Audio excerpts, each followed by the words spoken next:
Hello, എല്ലാവർക്കും shares food ഗാലയിലേക്ക് സ്വാഗതം. അപ്പോൾ തമ്മിൽ കണ്ടപ്പോൾ എല്ലാവർക്കും മനസ്സിലാക്കാൻ കാണുമല്ലോ ഞാൻ എന്താ ഉണ്ടാക്കാൻ പോണേന്ന്. നമ്മുടെ അടിപൊളി റെസിപ്പി ആയിട്ടുള്ള ചന ചാട്ടാണ്. വളരെ എളുപ്പമാണ് ഇത് ഉണ്ടാക്കാൻ. അപ്പം ആദ്യം ഞാൻ ഈ വെള്ളക്കടല ഇത് കണ്ടില്ലേ, ഇത് നന്നായിട്ട് വേവിക്കുക. അതായത് ഞാനൊരു 5 മണിക്കൂർ കുതിർത്തിട്ടുണ്ടായിരുന്നു. അതുകൊണ്ട് ഒരു 3 വിസിൽ അത്ര മതി. ഒരുപാട് വെന്ത് അതിന്റെ പുറത്തെ വെള്ള തൊലിയൊന്നും പോകാൻ പാടില്ല. അതൊരു 2 കപ്പ് ഞാൻ എടുത്തിട്ടുണ്ട്. നിങ്ങൾക്ക് ആവശ്യമനുസരിച്ച് അളവ് കൂട്ടുകയോ കുറയ്ക്കുകയൊക്കെ ചെയ്യാം. പിന്നെ വേണ്ടത് സവാള. സവാള ഇതുപോലെ കുഞ്ഞായിട്ട് അരിയണം കേട്ടോ. അത് ഒരു വലിയ സവാള അത്രയും മതിയാവും. പിന്നെ കുക്കുംബർ, നമ്മുടെ സലാഡ് വെള്ളരിയില്ലേ അത് തൊലിയോടുകൂടിയോ തൊലി കളഞ്ഞു എങ്ങനെയാന്ന് വെച്ച് ചെയ്യാം. ഞാനിപ്പോ ജസ്റ്റ് തൊലി കളഞ്ഞിട്ടാണ് എടുത്തത്. ഇതുപോലത്തെ ഒരെണ്ണ ഞാൻ എടുത്തേക്കുന്നേ. അത് ഒരെണ്ണം. പിന്നെ തക്കാളി നമ്മൾ എടുക്കുമ്പോൾ അതിന്റെ അകത്തെ കളഞ്ഞെടുക്കുകയാണെങ്കിൽ കുറച്ചുകൂടെ ഈ വെള്ളം കുറവായിട്ട് നമുക്ക് കിട്ടും. അല്ലെങ്കിൽ വെള്ളം പോലെ ആയിപ്പോവും. അതുകൊണ്ട് ഒരു തക്കാളി എടുക്കുക. പിന്നെ വേണ്ടത് മുളക് പൊടി 1 ടീസ്പൂൺ അത്രയും മതിയാവും. എരിവ് കൂടുതൽ വേണമെന്നുള്ളവർക്ക് കൂടുതൽ ചേർക്കാം കേട്ടോ. പിന്നെ മല്ലിയില എന്നതിൽ മെയിൻ സാധനം തന്നെയാണ് കേട്ടോ. ഇതാണ് അതിന്റെ ഏറ്റവും കൂടുതൽ സ്വാദ് തരണേ. മല്ലിയില നിങ്ങൾക്ക് എത്ര ഇഷ്ടമുള്ളതെന്ന് വെച്ചാൽ അത്ര ഇടാം. ഞാനിപ്പോ ഇവിടെ ഇത്രയാണ് എടുത്തേക്കുന്നത്. പിന്നെ പുളിവെള്ളം അത്യാവശ്യം ഒരു നെല്ലിക്കയുടെ വലുപ്പത്തിൽ ഉള്ള 2 കഷ്ണം എടുത്തിട്ട് അതിങ്ങനെ കലക്കുക. പിന്നെ ഒരു 3-4 ടേബിൾ സ്പൂൺ, ഞാനിവിടെ 3 ടേബിൾ സ്പൂൺ എടുത്തേക്കുന്നത്. നിങ്ങൾക്ക് പുളി കൂടുതൽ വേണമെന്നുണ്ടെങ്കിൽ കൂടുതൽ ചേർക്കാം. പിന്നെ സേവ, നമ്മുടെ മിക്സറിന്റെ ഒക്കെ നീളത്തിലുള്ള സാധനം ഇല്ലേ, ഒരു മഞ്ഞ സാധനം കിട്ടില്ലേ, അത്. അപ്പൊ അതില്ലാന്നുണ്ടെങ്കിൽ കുഴപ്പം ഇല്ല, പക്ഷെ ഇതുള്ളപ്പോഴാണ് കുറച്ചുകൂടി ടേസ്റ്റ്. പിന്നെ ഉപ്പ് ആവശ്യത്തിന്. നമ്മള് കടല വേവിച്ചപ്പോൾ നമ്മൾ ഉപ്പിട്ടിട്ടുണ്ടായിരുന്നു. അപ്പം അതിനനുസരിച്ച് നമ്മൾ അത് അഡ്ജസ്റ്റ് ചെയ്യുക ഉപ്പ്.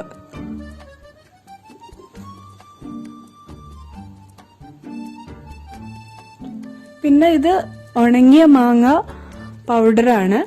ആംചൂർ നമ്മൾ വേറെ ഇല്ലേ, ഇത് നിർബന്ധമില്ല. ഇതുണ്ടെങ്കിൽ ടേസ്റ്റ് ഉണ്ട്, ഇല്ലെങ്കിൽ പുളി കുറച്ചധികം ചേർത്താൽ മതി.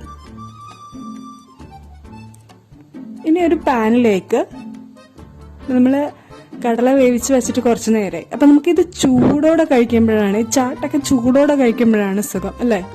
ഇനി ചൂടോടെ കഴിക്കാൻ വേണ്ടിയിട്ട് ഞാൻ ജസ്റ്റ് എല്ലാം ഒന്ന് ചൂടാക്കി എടുക്കുന്നു, അത്രേ ഉള്ളൂ. ഇതിൽ വെളിച്ചെണ്ണ ഒന്നും ഉപയോഗിക്കുന്നില്ല, അതിന്റെ ആവശ്യമില്ല. അപ്പം നമ്മളിത് ഒന്ന് ചൂടാക്കി എടുക്കുക. എന്നിട്ട് അതിലേക്ക് നമ്മുടെ ഇൻഗ്രീഡിയൻസ് ഒക്കെ ഉണ്ടല്ലോ, അതൊന്ന് ജസ്റ്റ് ഇടുക.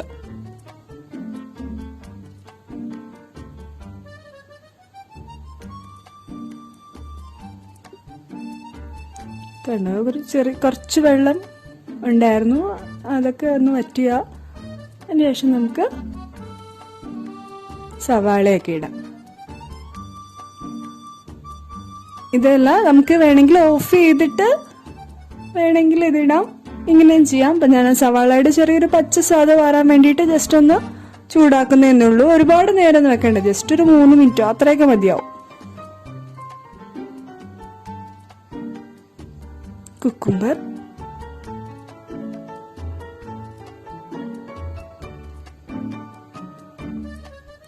തക്കാളി,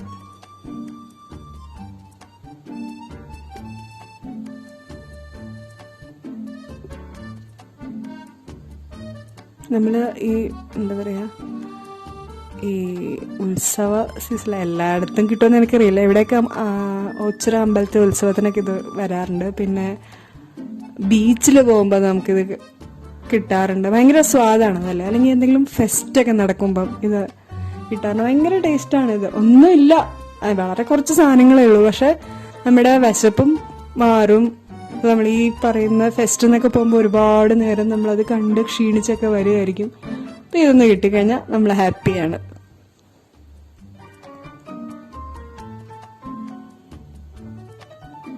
ഇതിലൊക്കെ ഞാൻ ഉപ്പിടുകയാണ്. നമ്മളിപ്പോൾ കടലയ്ക്ക് ഉപ്പിട്ടാണ് വേവിച്ചത്, അപ്പം അതുകൊണ്ട് ഞാൻ കുറച്ച് ഉപ്പിട്ടേ ഉള്ളൂ. പിന്നെ മുളക് പൊടി ഇട്ടു. ഇപ്പം ചാട്ട് മസാല ഉണ്ടെങ്കിൽ ഇടാം, എൻ്റെ കയ്യിൽ നിർബന്ധമില്ല കേട്ടോ. ഇങ്ങനെ കഴിക്കാനും നല്ല സ്വാദാണ്.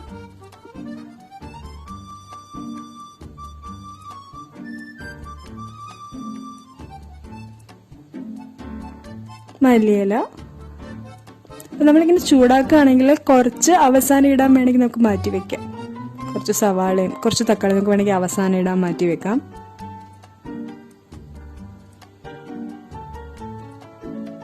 പിന്നെ നമ്മൾ ആ സേവയും പുളിവെള്ളം ഇപ്പോൾ ഒഴിക്കരുത് കേട്ടോ. അത് നമ്മളൊരു ബൗളിലേക്ക് മാറ്റിയിട്ട് പിന്നെ ഇത് രണ്ടും ചേർക്കാൻ പാടുള്ളൂ. ചൂടായി കഴിഞ്ഞാൽ അതിൻ്റെ ആ ക്രിസ്പ്നെസ് പോവല്ലോ ആ സേവയുടെ, അതുകൊണ്ട്.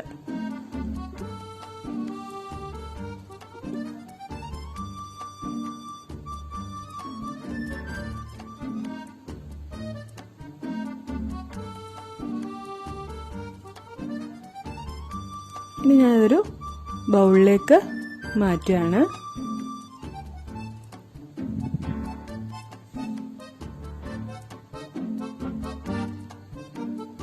ഇതിലേക്ക് ഞാൻ ആംചൂർ ഇടുകയാണ്, നമ്മുടെ ഡ്രൈ മാംഗോ പൗഡർ ഇല്ലേ അത്.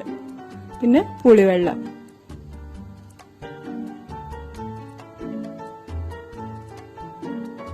പുളിവെള്ളം നമുക്ക് ആവശ്യത്തിനനുസരിച്ച് ഒഴിച്ചു കൊടുക്കാം. നിങ്ങളത് ടേസ്റ്റ് ചെയ്ത് നോക്കുക.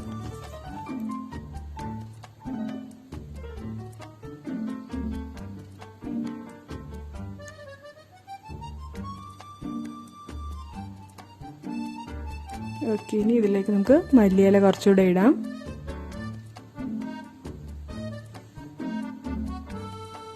പിന്നെ നമ്മുടെ സേവ, ആ മിക്സ്ചറിൻ്റെ നീളത്തിലുള്ള കോല്.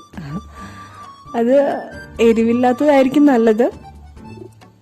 അത് മാത്രമായിട്ട് മേടിക്കാൻ കിട്ടും, അല്ലെങ്കിൽ നമ്മൾ വീട്ടിലുണ്ടാക്കി നമുക്ക് ഇതിനകത്ത് ചേർക്കാം.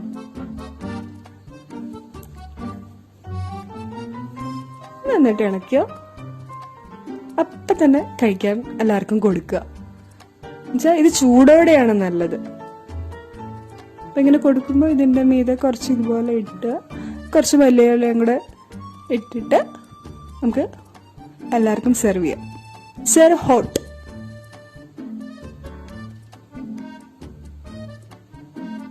അപ്പോൾ നിങ്ങൾക്ക് എല്ലാവർക്കും ഇഷ്ടപ്പെട്ടെന്ന് വിചാരിക്കുന്നു. നിങ്ങളെല്ലാവരും ട്രൈ ചെയ്ത് നോക്കുക. ഈസിയാണ്, ഹെൽത്തിയാണ്.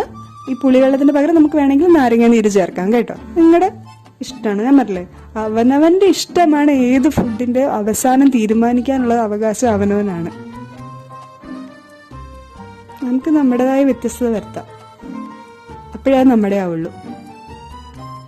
ഓക്കെ, അപ്പം നമുക്ക് വീണ്ടും കാണാം.